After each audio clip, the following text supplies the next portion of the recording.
எப்படி எங்கள் மக்களுக்கு நியாயம் வழங்குவார்கள்? தங்களுடைய நிறுவனத்துக்கு உள்ளே இருப்பவர்களுக்கு நடக்கும் அநீதியை தட்டி கேட்க முடியாமல் தானும் அவர்களுடன் சேர்ந்து கொண்டு நிற்கும் பொழுது எங்களுடைய தாயகத்தில் நடந்த எங்களோட மக்களுக்கு நடந்த அநீதிக்கு இவர் எப்படி நியாயம் வேண்ட போகிறார்? அடுத்ததாக நான் இன்னொரு விஷயத்தையும் சொல்ல வேண்டும். இந்த நாடு கடந்த அரசாங்கத்தின் போர்க்குற்ற விசாரணை எப்பவுமே முடக்கப்பட்டே வந்திருக்கின்றது. பல வழிகளிலும் முடக்கப்பட்டு வந்திருக்கிறது.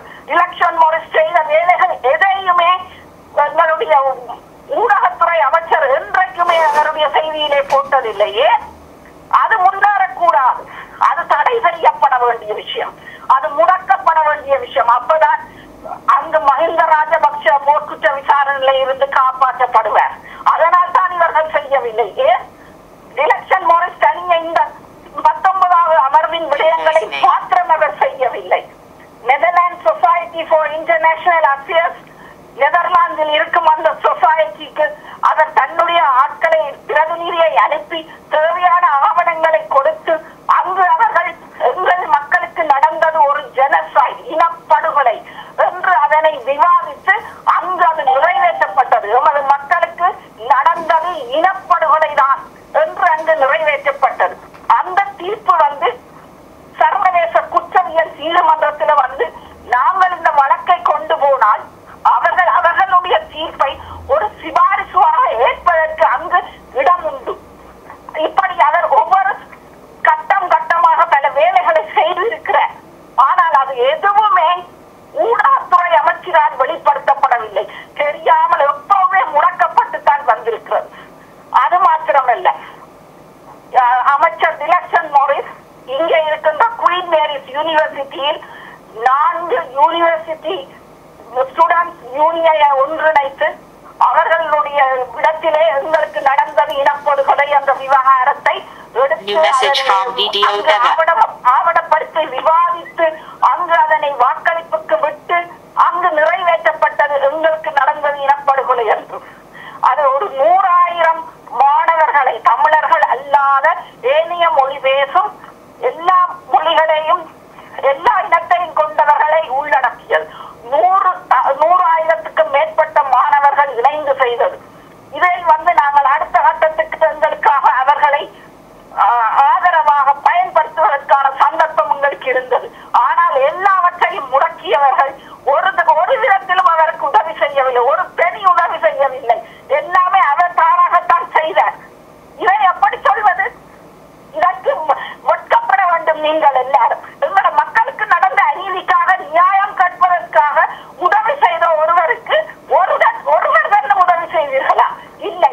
ஊடக அமைச்சர், பிரதமர் எவருமே உதவி செய்யவில்லை. அப்ப இவர்கள் எல்லாம் திட்டம் போட்டு பொன்மலராஜன், நிதி அமைச்சர், பிரதமர் எல்லோருமாக திட்டம் போட்டு நீங்கள் இதனை செய்வீர்கள். இதனை எப்படி நீங்கள் மறக்க முடியும்? இது எல்லாவற்றிற்கும் பிரதமர் தான் காரணம், வேறு யாரும் அல்ல. பிரதமர் சரியாக நடந்திருந்தால் இப்படியான மற்றவர்கள் இப்படி நடந்திருக்க நியாயம் இல்லை. இன்னும் அவர்கள் கூடத்தான் செய்வார்கள். இனிமேல் திருந்துவார்கள் என்றும் சொல்ல முடியாது. ஏனென்றால் இப்ப அடுத்த தேர்தலில் யார் வரப்போகிறார்கள், யார் அரசவை உறுப்பினராக வரப்போகிறார்கள் என்பதை அவர்களுடன் இணைந்து பணியாற்றும் 3ஆம் சக்திகள் எப்பவோ தீர்மானித்து விட்டன. அதனால் தான் அவர்கள் இப்போ ஓடி முடித்துக் கொண்டு திரிகிறார்கள். எலெக்ஷன் ஒன்றும் நடக்கப் போவதில்லை. அவர்கள் ஏற்கனவே யார் அரசவை உறுப்பினர்கள் என்பதை இந்த சக்திகள் ஏற்கனவே முடிவெடுத்து விட்டனர். இதே பிரதமர் தான் இருக்க போகிற, மற்றது யார் யார் என்பதையும் அவர்கள் விளக்க தீர்மானித்து விட்டார்கள். நீங்கள் ஒன்றும் ஓடி திரிந்து பிரயோசனம் இல்லை. மற்றது மக்கள் இங்கு வந்து ஒருவரும் வாக்களிக்க போவதும் இல்லை. இவர்களே வாக்களித்து இவர்களே தங்களுடைய ஆட்களை போட்டு நடத்துவார்கள். இது எல்லாருக்கும் தெரிஞ்ச விஷயம். இதை போட்டு நாங்கள் தான் குழப்பிக் கொண்டிருக்கின்றோம். இது ஒரு ஜனநாயகமான அரசாங்கம் இல்லை. தொடங்கும் பொழுது அப்படித்தான் நாங்கள் நினைத்தோம். ஆனால் எல்லாமே சர்வாதிகாரமும் ஒரு 3ஆம் சக்தியினுடைய தலைவனும் தான் இங்க இருக்கிறது. காலம் உங்களுக்கு பதில் சொல்லும். இவர்கள் தவறான வழியிலே போய் கடைசியிலே கொண்டு போய் மஹிந்தாவின் வாசலிலே கொண்டு போய் இந்த அரசாங்கத்தை விடுவார்கள். பார்த்து கொண்டிருங்கள், காலம் உங்களுக்கு தெரியப்படுத்தும். நன்றி. மிகவும் ஆணித்தரமான விஷயங்களை தொட்டு வந்தார். இது உண்மையிலேயே பலருக்கு தெரியாத விஷயம். ஏனென்றால் நாடு கடந்த அரசில் பல விடயங்கள் ராஜதந்திர ரீதியில், அதாவது இன அழிப்பு, போர்க்குற்றம் சம்பந்தமான முக்கியமான விஷயத்திலே அவர் ஆணித்தரமாக அங்கு தனது தனிப்பட்ட முயற்சியால் டிலக்ஷன் மொரிஸ் தனக்கு இசைவானவர்களுடன் இணைந்து சில பல வேலை திட்டங்களை செய்திருக்கார். இதற்கு ஒத்துழைப்பு வழங்கவில்லை என்பதை வெளிப்படையாக தெரிகிறது.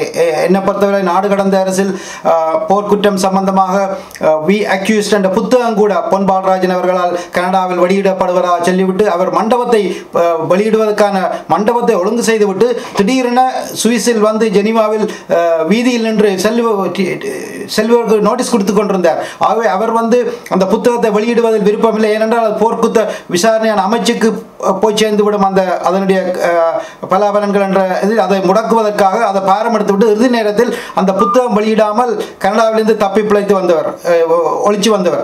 அதுவும் இவர் சுவிஸில் வந்து நிற்கும் பொழுது தான் டிலக்ஷன் மொரிஸுக்கு தெரியும் இவர் சுவிஸில் வந்து நிற்பது.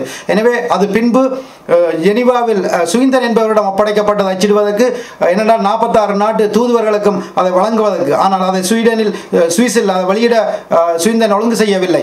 பின்பு அது பிரித்தானியாவுக்கு வந்தபொழுது திரு பாலச்சந்திரன் அவர்களது முயற்சியால் நான் முன்னின்று அந்த புத்தகத்தை அச்சிட்டு அனுப்பி வைத்திருந்தேன். இதில் ஒரு முன்னுதாரணம். இவர்கள் எப்படியான பொறுப்பு வாய்ந்தவர்கள், எப்படி இந்த போர்க்குற்ற விசாரணை சம்பந்தமான பல அறிஞர்கள் அதில் நிறைய விஷயங்களை தொட்டு வந்திருக்கிறார்கள். அதாவது LLRC ரிப்போர்ட்டுக்கு பதிலளிக்கும் வகையாக அந்த புத்தகம் வெளிவந்தது. எனவே பின்னர் அந்த புத்தகம் வெளிவந்த பின்னர் ஒவ்வொரு அமைச்சர்களும் இங்கு விளம்பரம் தேடுபவர்களை காவிக்கொண்டு சந்திப்புகளுக்கு கொண்டு சென்றது எனக்கு ஞாபகம் இருக்கிறது. அதுக்கு ஆதாரபூர்வம் இருக்கிறது. அவர்கள் எங்கெங்கு எல்லாம் அந்த புத்தகங்களை கொடுக்கும் போது படம் எடுத்து விளம்பரப்படுத்தினார்களோ அதில் பலரை நீங்கள் பார்க்க முடியும் வெளிப்படையாக. இது நான் பெயர்கள் குறிப்பிட்டு செல்ல விரும்பவில்லை, அது மக்களுக்கே தெரியும், நாடு கடந்த அவை உறுப்பினர்களுக்கு தெரியும். அது மட்டுமல்ல, இந்த சுகிந்தன் என்பவர் பிரதமரின் செல்லப்பிள்ளையாக இருந்து பல விஷயங்களை நசுக்காக செய்வதில் வல்லவர். உதாரணமாக நாடு கடந்த அவை உறுப்பினர்களுக்கு செல்லும் இமெயில்களை பிளாக் பண்ணுவது, அவர்களுக்குள்ள இரகசியங்களை தான் அறிந்து கொள்ள முனைவது,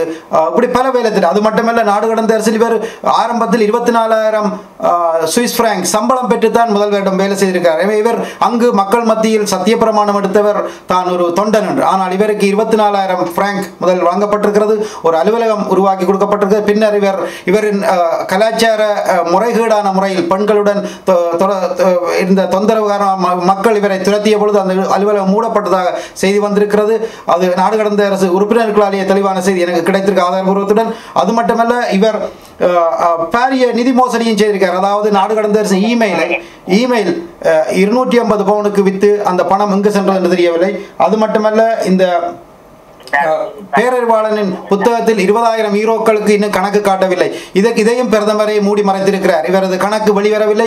இதையிட்டு இந்தியாவில் பேரறிவாளன் குடும்பத்தினர் மிகவும் மனவருந்தினார்கள். இந்த புத்தகங்கள் சுவிஸிலே கொண்டு வெளியிட்டீர்கள். திரு வைகோ அவர்கள் அதற்கு உரை நிகழ்த்தியிருந்தார். எனவே நான் அழைத்தவுடன் திரு வைகோ, பாவனர், கொளத்தூர் மணி போன்றவர்கள், தோழர் தியாகு, இன்னும் பலர் எங்கு நின்று நான் அழைத்தாலும் இந்த பேரறிவாளன் விஷயத்தில் வெளிவந்து உரையாற்றினார்கள்.